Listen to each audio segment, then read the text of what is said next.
आज महिला दिवस है और हमारे बीच हैं ललिता मेहरा जी। ललिता जी ने बहुत कार्य किए हैं, ख़ास तौर पर बच्चियों की शिक्षा के लिए। ललिता जी, आपका स्वागत करते हैं। ललिता जी, ये बच्चियों की शिक्षा और उनके दूसरे काम, ये आपने कब और कैसे शुरू किए? हाँ, महेंद्र जी, सबसे पहले तो आपका धन्यवाद। मुझे करीब 15 साल हो गए हैं इससे जुड़े हुए। यद्यपि मैं पहले नौकरी में थी, SBBJ में मैं कार्य करती थी और मैं सेवानिवृत्त हुई हूँ 2015 में।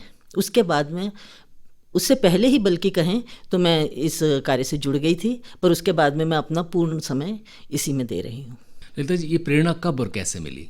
देखिए, कुछ चीज़ें हम बचपन से अपने दिल में संजोए रखते हैं, जो कि वक्त के कमी के कारण हमारे कहना चाहिए कि दाल रोटी के में जुड़ने से, बच्चों को पालने में हम वो चीज़ें छूट चुकी होती हैं। बहुत बचपन से मन था कि जिस समाज से हम इतना कुछ ले रहे हैं उसके लिए कभी कुछ कर सकूं। पहले समय के अभाव में ये सब नहीं कर सकी थी, लेकिन जब से मुझे अपने सेवानिवृत्ति हुई है, मेरे बच्चे अपने अपने स्थान पर सेटल हो गए हैं, तब से मैंने इसमें अपना समय पूरा देना शुरू किया है। बहुत सारे काम होते हैं समाज के लिए, आपने ये ही क्यों चुना? विशेषकर मैं ये मानती हूँ कि अगर हमारी लड़कियाँ शिक्षित हो जाएं, बेटियाँ शिक्षित हों, तो वो एक नहीं 2 घरों को संवारती हैं। मैं रिटायरमेंट से पहले ही एक संस्था से जुड़ी थी और वही संस्था आर्य समाज, उसी के अंतर्गत यह विद्यालय चल रहा है। इसमें हम सामाजिक क्षेत्र में आर्थिक रूप से पिछड़े वर्ग की बच्चियों को लाते हैं और बिल्कुल निःशुल्क शिक्षा, निःशुल्क पुस्तकें, सब कुछ निःशुल्क उनको देते हैं और ये सब समाज के द्वारा ही हम प्राप्त करते हैं, लोगों से कह के। तो मेरा मन यही था कि किसी तरह मैं गरीब बच्चियों के लिए कुछ कर सकूं। ललिता जी, बहुत दिक्कतें आती होंगी। पहली दिक्कत तो ये है कि समाज में अभी भी, और ख़ास तौर पर गांव में या गरीब तबकों में, ये है कि बच्चियों को पढ़ने नहीं भेजना है, और चाहे वो निःशुल्क हो, तो इन बच्चियों को लाना भी कहीं ना कहीं आपके लिए चैलेंजिंग रहा होगा। बिल्कुल, आप सही कह रहे हैं। जो कार्मिक वर्ग के लोग हैं, जो डेली वेजेस पे चलते हैं, उनके लिए घर के 2 हाथ बहुत महत्वपूर्ण होते हैं। वो छोटे बच्चों से भी यही चाहते हैं कि वो कमाएं, और नहीं कमाए तो जो बड़े कमा रहे हैं तो बेटियां उनके लिए घर के सारे काम करके रखें। तो हम लोग स्कूल खुलने से 2-3 महीने पहले ही, जब पुराने क्लास के एग्ज़ाम हो जाते हैं, तो हमारी टीचर्स को अलग से ये कार्य सौंपते हैं कि वो घर छोटी बस्तियों में और ऐसी जगहों पे जहाँ पे शिक्षा नहीं है, जिन घरों में बड़े लोग आई भी नहीं पढ़े हैं, उन घरों में जाके उन बच्चियों को प्रेरित करके लेके आएँ। और यकीनन इसमें हमें बहुत दिक्कतें आती हैं। कई माएँ बच्चों को भेजना नहीं चाहती हैं, क्या करेगी ये पढ़कर।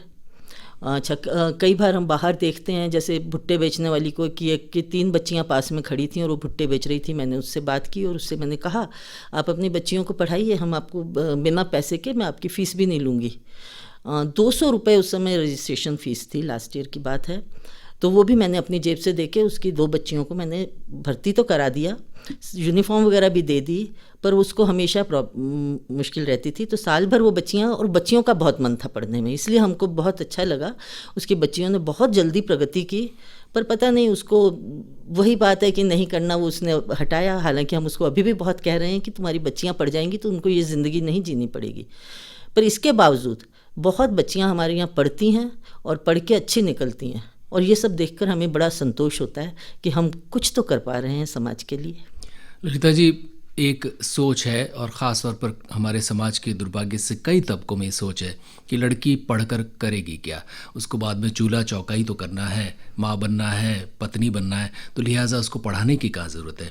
ये सोच भी क्या अभी भी जड़े जमाए हुए है, और अगर है तो इसे हम कैसे दूर करें? बिल्कुल, आप सही कह रहे हैं, ये सोच अभी तक है। यद्यपि बहुत बहुत वर्षों पहले, कहें 100 साल पहले से, 150 साल पहले नारी शिक्षा के लिए कार्य शुरू हो गया था। स्वामी दयानंद ने ही ये कार्य सबसे पहले उठाया था, और तब से हमारी बेटियां पढ़ रही हैं। पर अभी भी जाति विशेषों में कह लीजिए, और जो आर्थिक रूप से कमज़ोर वर्ग है उसमें कह लीजिए, वो लोग शिक्षा को इतना महत्व नहीं देते हैं। पर हमारा ये मानना है कि अगर एक लड़के की बनिस्बत एक लड़की पढ़ती है तो वो अपने परिवार को तो करती ही है, और शादी होकर जिस परिवार में जाती है उस परिवार को भी शिक्षित करती है। और चूल्हा चौका तो चलिए ठीक है, हमारे समाज ने ये एक वर्गीकरण किया हुआ है कि लड़कियों को करना है ये काम, और वो गलत भी नहीं है, पर उसके साथ अगर वो शिक्षित होती है तो आगे होने वाली संतान को वो शिक्षित कर सकती है और समाज में आगे बढ़ा सकती है। इसलिए ये संदेश अगर सब जगह जाएगा तो लोगों को प्रेरणा होगी कि वो केवल बेटों को नहीं, बेटियों को भी ज़रूर शिक्षित करें। ललिता जी, इसी प्रश्न को मैं इस ढंग से पूछूंगा कि वे लड़कियां जो पढ़ लेती हैं उन्हें क्या कुछ फ़ायदा होता है? बिल्कुल होता है साहब। हमारे स्कूल से पढ़ी हुई लड़कियां काफ़ी आगे तक गई हैं। कई बच्चियां कहते हैं ना, जो किसी मकान की खूबसूरती उसकी नींव पर डिपेंड करती है। आप ये समझिए कि हम लोग उस नींव को सुदृढ़ करते हैं। इसके लिए तो मैं अपने जो स्टाफ है, जो टीचर्स हैं, उनकी भी बहुत धन्यवादी हूँ। वो बहुत लगन से बहुत अच्छा काम करती हैं। एक तरह से सेवा कार्य ही है वो भी कर रही हैं। तो वो बच्चियाँ जब यहाँ से शिक्षित होकर निकलती हैं तो अधिकतर बच्चियाँ तो आगे पढ़ाई करती हैं, और उसके लिए भी हमने एक फ़ंड नियोजित किया हुआ है कि अगर कोई पैसे की वजह से उच्च शिक्षा नहीं कर पा रहा है तो वो हम उसको भी मदद करते हैं। इसके अलावा जो लड़कियाँ किसी कारणवश अपने फैमिली बैकग्राउंड से या कैसे भी आगे नहीं पढ़ पाती हैं तो 8वीं तक की मिनिमम शिक्षा तो वो हमारे स्कूल में पा ही लेती हैं। तो उनको हम कुछ ऐसे कार्य भी सिखाते हैं ताकि वो घर बैठ के अपना काम कर सकें, जैसे बड़ी पापड़ बनाना, सिलाई करना, कंप्यूटर की भी एक्स्ट्रा क्लासेस हम देते हैं बच्चे अगर करना चाहें, और उसके अलावा भी सर्फ वगैरह बनाना, ऐसे कई काम जो घर पे बैठ के वो कर सकती हैं वो भी हम उन्हें सिखाते हैं। ललिता जी, जाते जाते क्या संदेश देंगी? मैं ये संदेश दूंगी कि ज़िंदगी में हम सब खाते पीते हैं, ज़िंदगी अपनी अच्छे से बिताते हैं, पर कुछ पल हम अपने समाज के लिए भी निकालें तो वो दिन दूर नहीं होगा जब हमारा भारत फिर से एक बार चमकेगा, फिर से एक बार प्रगति पाएगा। ललिता मेहरा जी, आपके मुंह में गुड़ की शक्कर। बहुत बहुत आभार।